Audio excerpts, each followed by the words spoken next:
या देवी सर्वभूतेषु मातृरूपेण संस्थिता नमस्तस्यै नमस्तस्यै नमस्तस्यै नमो नमः। जय भोलेनाथ। दोस्तों, मैं नीतू त्रिपाठी स्वागत करती हूँ अपने YouTube चैनल काशी के नीतू में। फ्रेंड्स, आज का मेरा विषय है कि एक ही घर में एक ही माता पिता को बार बार कन्या क्यों उत्पन्न हो रही हैं, बार बार पुत्री क्यों पैदा हो रही है। फ्रेंड्स, वैसे तो हमें कन्या में और पुत्र में कोई भी भेद नहीं करना चाहिए, चाहे लड़का हो चाहे लड़की हो, सभी हमारे लिए बराबर हैं। जो भगवान ने दिया है उसे हमें स्वीकार करना चाहिए। लेकिन फ्रेंड्स, इस सृष्टि को चलाने के लिए स्त्री और पुरुष, लड़का और लड़की दोनों की ही आवश्यकता पड़ती है। किसी एक के लेकर सृष्टि नहीं चलती, दोनों की ही हमें आवश्यकता पड़ेगी सृष्टि को चलाने के लिए। इसीलिए भगवान ने दोनों को बनाया है और दोनों का ही अपनी अपनी जगह पे विशेष महत्व है। तो एक ही माँ को, एक ही माता पिता को बार बार कन्या क्यों पैदा होती है, इसका पहला कारण मैं बताना जा रही हूँ। उसका पहला कारण है कि जब कोई स्त्री, चाहे वो शादी के पहले अपने माँ के घर में हो या शादी के बाद जब ससुराल जाती है, तब अगर स्त्रियाँ शुक्रवार के दिन अपने बालों को धोती हैं तो उन्हें पुत्र की हानि होने लगती है। उनके कुंडली में योग होता है पुत्र का, लेकिन उन्हें पुत्र प्राप्त नहीं हो पाता। जितनी बार वो शुक्रवार को बाल धुलेंगी, उतनी बार धीरे धीरे करके उन्हें पुत्र प्राप्ति का योग क्षीण होने लगता है। तो फ्रेंड्स, मैं आपसे कहना चाहती हूँ कि शायद आपकी शादी, जो लड़कियाँ अभी शादी नहीं हो, 14-15 साल से लेके जब कभी भी उनकी शादी होती है, जब कभी भी वो बच्चा चाहती हैं, या कभी भी पूरे जीवन भर कभी भी लड़कियों को, स्त्रियों को शुक्रवार के दिन बाल नहीं धोना चाहिए। मेरी दादी और नानी लोग कहा करती थी बचपन में कि शुक्र नहानी पुत्र ललानी। जो लोग शुक्रवार को नहाते हैं उनके पुत्र की हानि होती है, और जिनको पुत्र हुआ भी है, उनको जन्म ले चुका है, वो औरतें अगर बार बार बाल धुलती हैं तो उन्हें कहीं ना कहीं पुत्र के द्वारा कष्ट होगा, उनके पुत्र को तकलीफ होगी, उनके पुत्र के जीवन में परेशानियां आएगी। तो किसी भी स्त्री को, जिनको पुत्र हैं और जिनको पुत्र नहीं है, उन स्त्रियों को कभी भी शुक्रवार को बाल नहीं धुलना चाहिए। फ्रेंड्स, मैं अगर अपना ही बता दूं तो मेरे 2 पुत्र हैं, और मेरी जितनी भी संतान हुई, 2 पुत्र के अलावा और भी जो 1-2 संतान हुई थी मेरी, मतलब जो मिसकैरेज वगैरह हो गया मेरा, तो वो सारे पुत्र ही थे। डॉक्टर के द्वारा हमें बाद में पता चला।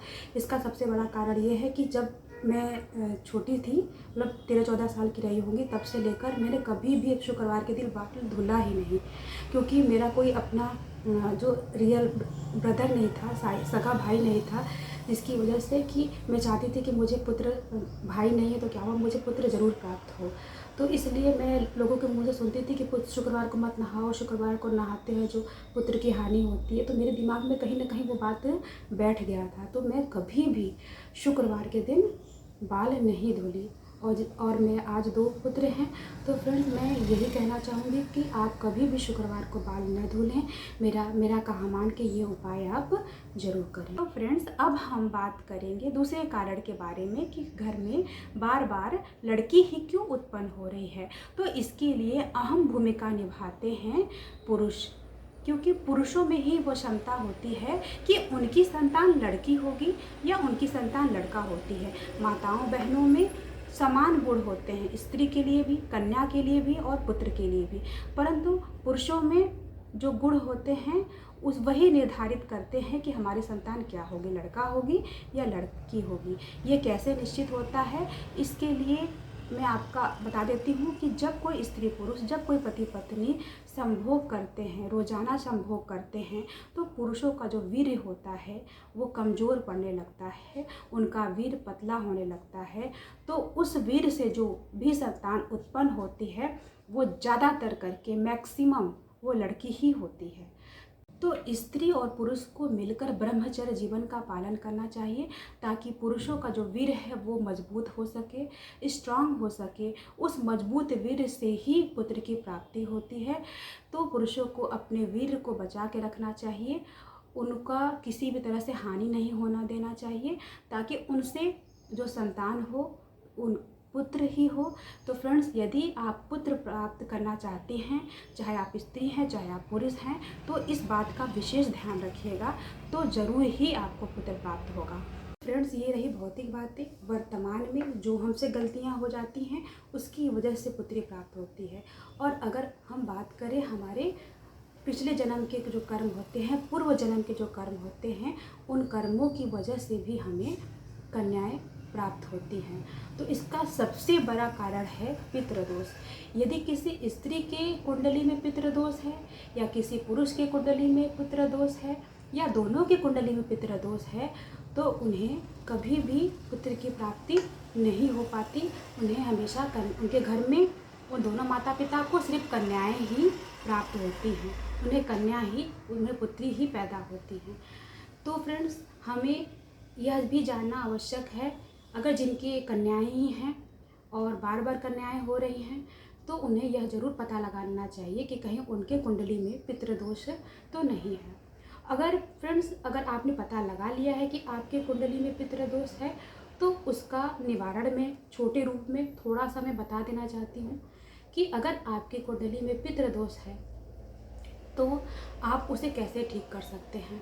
तो फ्रेंड्स, इस सृष्टि में बहुत सारे छोटे छोटे जीव जंतु होते हैं, जैसे मछली हो गई, चींटी हो गए, चिड़िया कौवा हो गए, पशु पक्षी, बेजुबान पशु पक्षी, गाय हो गई, आपके कुत्ते हो गए। ये सारे जो बेजुबान जानवर होते हैं, इस सृष्टि को चलाने की जिम्मेदारी, उनको पेट भरने की जिम्मेदारी भगवान का होता है।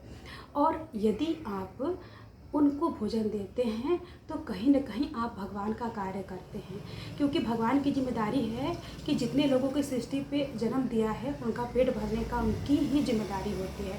तो आप अगर उनका पेट भरते हैं तो कहीं न कहीं आप भगवान का कार्य करते हैं।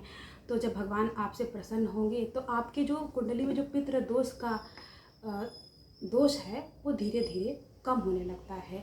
और अगर आप ये भी नहीं कर सकते तो हर अमावस्या के दिन किसी ब्राह्मण को, किसी निर्धन ब्राह्मण को, किसी ज़रूरतमंद ब्राह्मण को दूध, चीनी और चावल का दान करें। इससे भी हमारे जो कुंडली में पितृ दोष लग जाता है वो धीरे धीरे कम होने लगता है। तो फ्रेंड्स, आज का मेरा वीडियो आपको कैसा लगा कमेंट करके ज़रूर बताइएगा। वीडियो अच्छा लगे तो प्लीज़ इसे लाइक, शेयर और सब्सक्राइब करिएगा।